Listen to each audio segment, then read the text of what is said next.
Hello, welcome to this edition of UAPB News Now. I'm Joshua Ventures. Headlining our newscast today, UAPB's School of Business and Management recently hosted a pop-up shop on campus to promote student and community entrepreneurs. Over 16 businesses participated, and of course, they had no shortage of customers and support. The Future Builders Incorporated gave 100 plus free HIV tests to the Pine Bluff Incubator, while the Pine Bluff Generator invested in Haviland's Ford tailoring services. You can learn more about the UAPB School of Business and Management degree programs and clubs by visiting the link below. Pine Bluff is looking to recruit new restaurants, according to Mayor Washington. Mayor Washington said at a press conference on Tuesday there were several restaurants that expressed interest in expanding to Pine Bluff before the COVID-19 pandemic, but plans fell through thanks to the pandemic affecting the economy. Since the pandemic is reportedly over, the city is now looking to recruit more restaurants into some of the vacant buildings located on Main Street by referring potential business owners to real estate companies that are leasing those vacant establishments. Mayor Washington also stated she hopes the new opportunities in restaurants will help Pine Bluff citizens feel more safe and have an effect on the city's crime rate. For more information, visit the link below. Now let's talk about sports.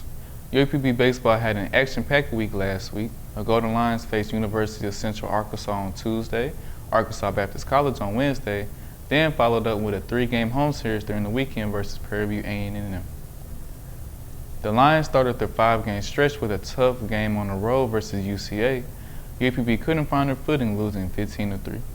UCA dominated at the plate with 17 hits to our 7, and UCA took control of the game after scoring 9 runs in the 3rd inning, and UAPB just couldn't catch up.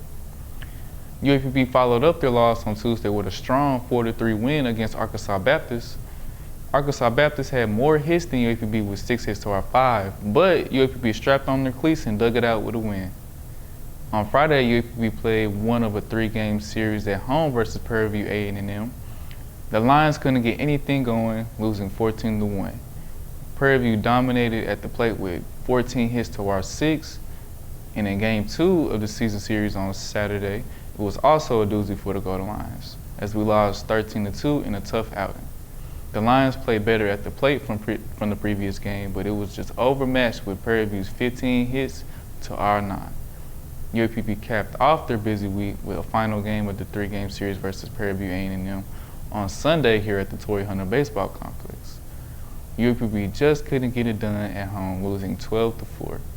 UAPB put up 5 hits to Prairie View's 10, and Prairie View launched out and scored 8 runs in the 4th inning, and UAPB just couldn't catch up.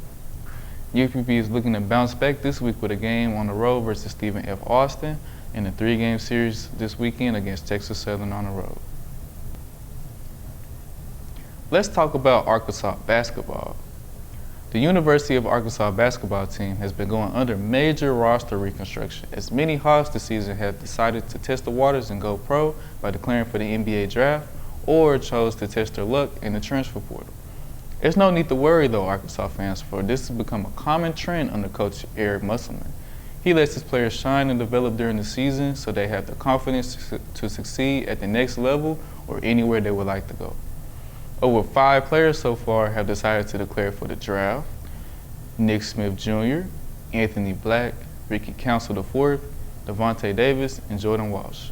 Devo Davis and Walsh remain their college eligibility while declaring for the draft, meaning that they can decide to come back and play another season for the Hogs if they would like to, instead of going pro.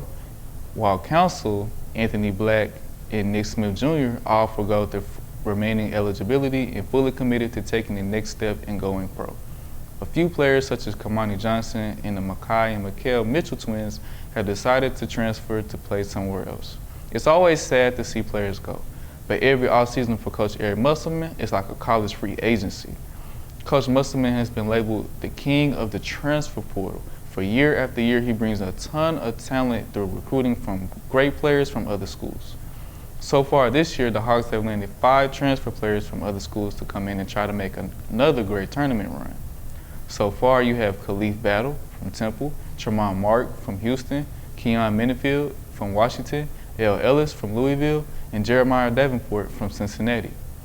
Even with all the new roster additions, Coach Musselman still isn't done yet. He is still targeting a lot of high-level players from other schools and expect to see more announcements of more players coming to Fayetteville pretty soon.